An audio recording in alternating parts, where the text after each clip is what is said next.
Hello বন্ধুরা, আজকে আমরা কম্পিউটার ও ইন্টারনেটের বিভিন্ন অংশের নাম ও কে আবিষ্কার করেছে তার সম্বন্ধে জানব। তো চলো শুরু করা যাক। প্রথমে কম্পিউটার আবিষ্কার করেছেন চার্লস ব্যাবেজ। তারপর হচ্ছে ইন্টারনেট আবিষ্কার করেছে ভিন্টন সার্ফ। তারপর হচ্ছে ওয়ার্ল্ড ওয়াইড ওয়েব WWW, এর আবিষ্কারক হচ্ছে টিম বার্নার্স-লি। তারপর হচ্ছে ইমেলের আবিষ্কারক হচ্ছে রে টমলিনসন।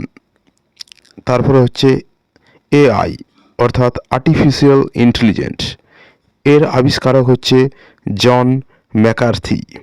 তারপরে হচ্ছে মাউসের আবিষ্কারক হচ্ছে ডগলাস এঞ্জেলবার্ট। এরপর হচ্ছে কিবোর্ডের আবিষ্কারক হচ্ছে ক্রিস্টোফার ল্যাথাস সোলাস। তারপরে হচ্ছে USB, এর আবিষ্কারক হচ্ছে অজয় ভাট। তারপর হচ্ছে কম্পিউটার মনিটরের আবিষ্কার হচ্ছে কার্ল ফার্ডিনান্ড ব্রাউন। তারপর হচ্ছে হার্ড ডিস্ক, এর আবিষ্কারক হচ্ছে রেনল্ড বি জনসন। তারপর হচ্ছে গুগল, এটা হচ্ছে ইন্টারনেট, গুগলের আবিষ্কারক হচ্ছে ল্যারি পেজ ও সেগেই ব্রিন, এটা খুব ইম্পর্টেন্ট পরীক্ষার জন্য। তারপর হচ্ছে উইন্ডোজ, এর আবিষ্কারক হচ্ছে বিল গেটস এবং পল অ্যালেন।